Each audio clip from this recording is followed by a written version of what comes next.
উৎসব মুখার্জি এবং দিব্যা সেনকে এবার উচিত শিক্ষা দিবে সুলগ্না বক্সির মেয়ে ঋত্বিকা। হ্যাঁ ভিউয়ার্স, এমনটি দেখা যাবে আজকের পর্বে। বিস্তারিত জানতে ভিডিওতে একটি লাইক দিয়ে পুরো ভিডিওটি দেখতে থাকুন। গল্পের শুরুতে আমরা দেখতে পাবো দুর্গা ঋষভকে বলছে, আচ্ছা ঋষভ, তুমি কি নতুন বউকে দেখাতে চাও, না তুমি তোমার জীবনসঙ্গীকে সফল নারী হিসেবে দেখতে চাও? তখন ঋষভ বলে, অফকোর্স আমি দুটোই চাই। তখন দুর্গা বলে, শোনো, দুই নৌকায় পা দিয়ে কিন্তু চলা যায় না মাই ডার্লিং, তাই তোমাকে এক নৌকায় বেছে নিতে হবে। আর আমি কিন্তু ওই আটপুরের টিপিক্যাল বোর মতো সংসার করতে পারবো না। আমি সফল নারী হিসাবেই নিজেকে গড়ে তুলব, বুঝতে পেরেছ? যা শুনে দিব্যা সেন তো অনেক খুশি হয়ে যায়। তখন ঋষভ এবং দুর্গা ওইখান থেকে চলে যায়। দিব্যা সেন সাথে সাথে বৈদেহী মুখার্জিকে ফোন দেয়, বলছে, শুনুন, দুর্গা কিন্তু পুরোপুরি আমাদের কবলে চলে এসেছে। এখন আপনারা জগদ্ধাত্রীকে মারুন। জগদ্ধাত্রীকে মেরে ফেললে সম্পূর্ণ দোষটা দুর্গার উপরে চলে আসবে, মা মেয়ের দ্বন্দ্বে, বুঝতে পেরেছেন? তখন স্বয়ম্ভু মুখার্জি দুর্গাকে অ্যারেস্ট করবে, পুরো ফ্যামিলি ড্রামা হবে, বুঝতে পেরেছেন? তখন বৈদেহী বলে, তাহলে কৌশিকে কি হবে? তখন দিব্যা সেন বলে, ওকে আমার উপর ছেড়ে দিন, অনেক পুরনো হিসেব বাকি আছে, সেটা আমি উসুল করে নিব।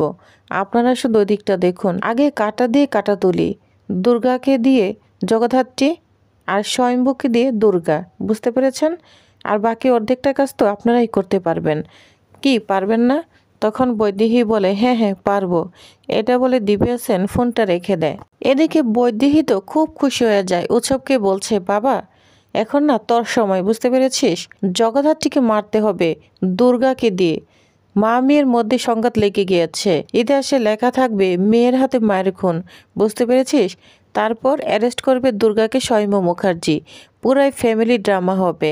আর তারপর তুই ওই চেয়ারে বসবি, বুঝতে পেরেছিস? একদম খালি মাঠ, আমাদের আর কোনো শত্রু থাকবে না।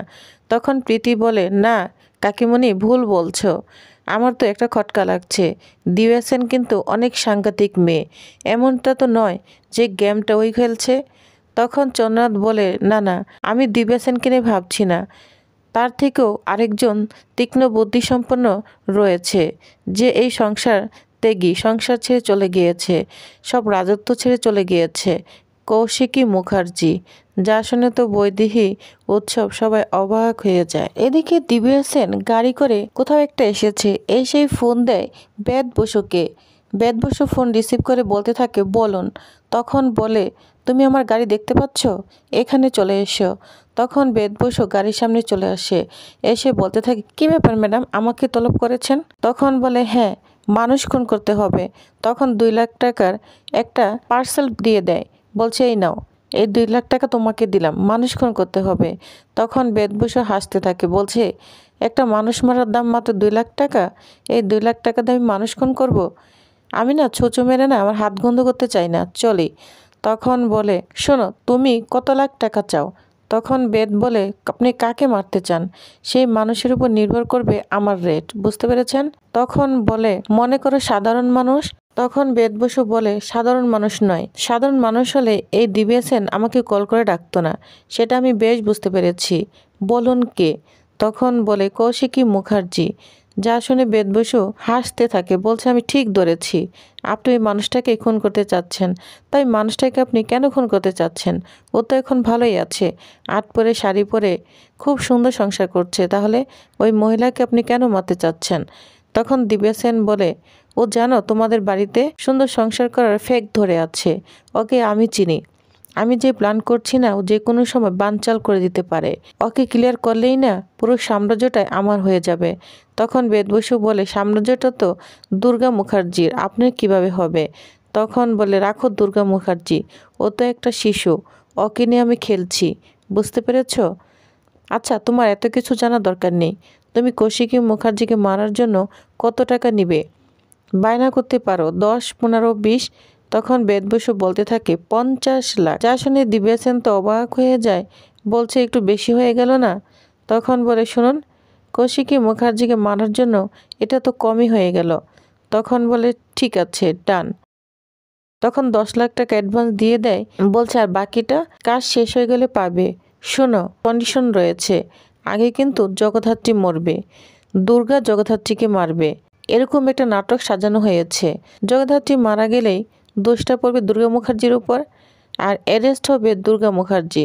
স্বয়ম্ভু মুখার্জি দুর্গাকে অ্যারেস্ট করবে, কারণ ওরা তো মহান মানুষ, কর্তব্যের খাতিরে মেয়েকে অ্যারেস্ট করবে। আর তখন কৌশিকী মুখার্জি ওই কেসের জন্য ব্যস্ত হয়ে পড়বে, ঠিক তখনই ওকে সরিয়ে ফেলবে। বুঝতে পেরেছ?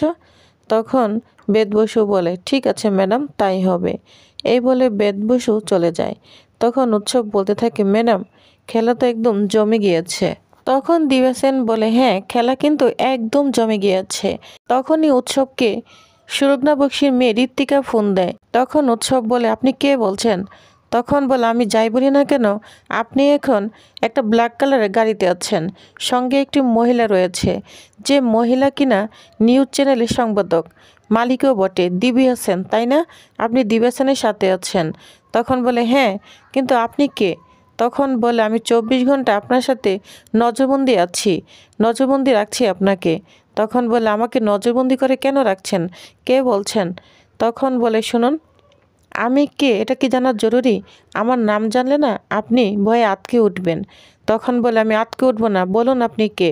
তখন বলে, সুলগ্না বক্সির মেয়ে ঋত্বিকা। বুঝতে পেরেছেন?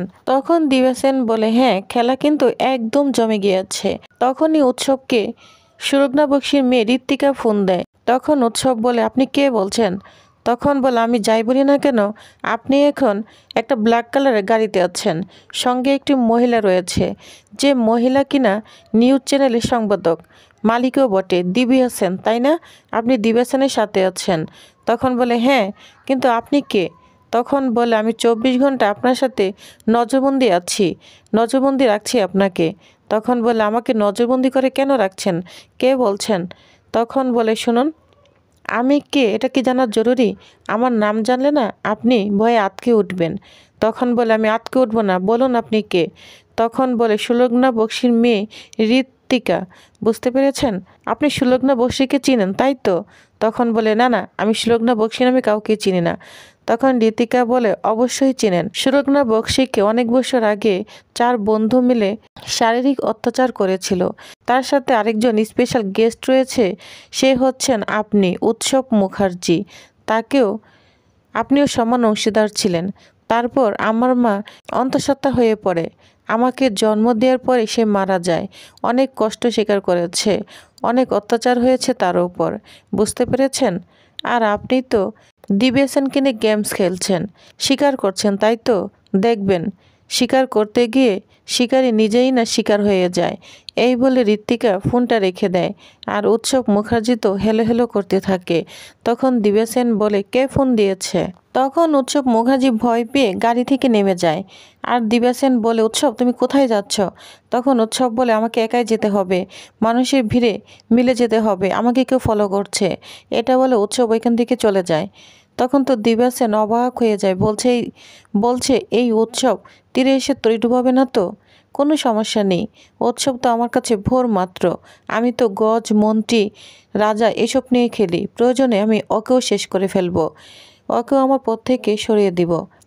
অন্যদিকে দেখা যায় বেদ বসু খুব বড় বড় মাছ নিয়ে এসেছে, বাজার করে এসেছে। আর কৌশিকী মুখার্জিকে বৌদি বলে ডাকছে, চিৎকার করে ডাকছে, বলছে, বৌদি ভাই কোথায় তুমি? তুমি অনেক মজা করে রান্না করছো, আজকে আমি আরো সুন্দর সুন্দর মজার মজার মাছ নিয়ে এসেছি, আমাদেরকে না রান্না করে দিবে, আজকে না খাবারটা অনেক মজার হবে। তখনই ওইখানে সমরেশ চলে আসে। সমরেশ বলে, কিরে বেদ, কি হয়েছে? তখন বলে, দাদা আমি না বাজার করে এনেছি, রুই মাছ এনেছি, চিতল মাছ এনেছি, আজকে খুব রান্না হবে, বৌদি ফাটিয়ে রান্না করবে, আমরা খুব মজা করে খাবো। তো বেদ বসে এরকম আচরণ সমরেশের ভালো লাগছে না। তখন বেদ বলে, আচ্ছা আমি আসছি, এই বলে কিচেনে চলে যায়। তখনই সমরেশকে ফোন দেয় ঋত্বিকা, বলছে, শুনুন, বেদ বসু অনেক বাজার করে নিয়ে এসেছে, ওর পকেটে 10 লক্ষ টাকা আছে। 10 লক্ষ টাকা কে দিয়েছে জানেন? দিব্যা সেন দিয়েছে, কৌশিকী মুখার্জিকে মারার জন্য, চেক করুন। এটা বলে ফোনটা রেখে দেয়। আর সমরেশ মুখার্জি বুঝতে পারে না কে ফোন দিয়েছে। তখনই সমরেশ মুখার্জি বেদ বসুকে ডাকতে থাকে, বলছে, বেদ। তখনই বলে, হ্যাঁ আসছি দাদা, চিৎকার কেন করছো? কিচেনে বাজার রাখতে গিয়েছি। তখন বলে, আচ্ছা বেদ, তুমি এত বড় বড় মাছ নিয়ে এসেছো, কোথায় টাকা পেলে? জানো এই মাছগুলোর কিলো কত করে? তখন তো বেদ আর কোনো কথাই বলতে পারে না। তখন সমরেশ বলে, আচ্ছা তুমি বলো, এত টাকা কোথায় পেয়েছো? তখন বলে কোথায় পাবো, আবার ছিল আমার কাছে। তখন সমরেশ তার পকেট জোরাজুরি করে সেই খামটা খুলে ফেলে, বলছে দেখেছো তোমার খামে টাকা রয়েছে, বলো তুমি এত টাকা কোথা থেকে পেলে। তখন বেদ বসু ওই খামটা নিয়ে ওইখান থেকে ঝাড়ি দিয়ে চলে যায়। কৌশিকী বলে ভয়ে ওইখান থেকে চলে যায়। অন্যদিকে দেখা যায় উৎসবকে আবারও ঋত্বিকা ফোন দিয়েছে, বলছে কি ব্যাপার, কৌশিকী মুখার্জিকে প্ল্যান করে মারার চেষ্টা করেছেন না, দিবাসনের সঙ্গে হাত মিলিয়ে 10 লক্ষ টাকা দিয়েছেন বেদবসুকে। মনে রাখবেন, শিকার করতে গিয়ে শিকারী কিন্তু নিজেই শিকার হয়ে যেতে পারেন, আপনার উপরে রিটার্ন হতে পারে, মৃত্যুর শিকার কিন্তু আপনিও হয়ে যেতে পারেন, বুঝতে পেরেছেন। যা শুনে উৎসব তো পুরোই অবাক হয়ে যায়, বলছে আপনি কে, বলছেন না কেন কে। তখন তো ফোনটা রেখে দেয় ঋত্বিকা। এদিকে পৃথা সব কিছু শুনে ফেলে। তখন বৈদেহী ওইখানে চলে আসে। বৈদেহী বলে উৎসব কি হয়েছে, তুই এমন করছিস কেন। তখনই উৎসব বলতে যাবে দরজার আড়ালে দেখে কেউ দাঁড়িয়ে আছে। তখন বলে কেউ এখানে। তখন উৎসব গিয়ে পৃথাকে ধরে আনে, বলছে পৃথা তুই এখানে কি করছিস। তখন বলে মামু তোমাদের না কথা শুনছিলাম, কৌশিকী মুখার্জিকে নিয়ে কী যেন কথা বলছিলে, কাকে যেন টাকা পয়সা এরকম কিছু শুনছি, এর জন্যই আমি দাঁড়িয়ে পড়েছিলাম। তখন ওইখানে বৈদেহী বলতে থাকে শুন পৃথা, সব ব্যাপারে না নাক গলাবি না। তখন প্রীতিকে ডাকতে থাকে বৈদেহী। প্রীতি চলে আসে। তখন প্রীতি চলে আসে, বলছে হ্যাঁ কাকিমণি কি হয়েছে। তখন বৈদেহী বলে কি করছিলি তুই। তখন প্রীতি বলে মেয়ের জন্য রান্না করছিলাম। তখন বৈদেহী বলে দেখ তুই কোন মেয়ের জন্য রান্না করেছিলি, কালপিট মেয়ের জন্য, দেখ ও কী করছে, ওর মামুকে জেরা করছে। তখন পৃথা বলে আমি কি করলাম, আমি তো মামুকেই বলছি। মামু তুমি ফোনে কার সাথে কথা বলছিলে। মম, মামু যেন কার সঙ্গে কৌশিকী মুখার্জিকে নিয়ে কথা বলছিল, টাকা পয়সা লেনদেন নিয়ে। হ্যাঁ মামু বলো না তুমি কি বলেছিলে কৌশিকী মুখার্জিকে নিয়ে। তখন তো উৎসব অবাক হয়ে পৃথার দিকে তাকিয়ে আছে। তো প্রিভিউয়ার্স তাহলে নেক্সট আকর্ষণীয় পর্বে কি হতে চলেছে তো জানতে অবশ্যই আমার সাথেই থাকুন। ধন্যবাদ।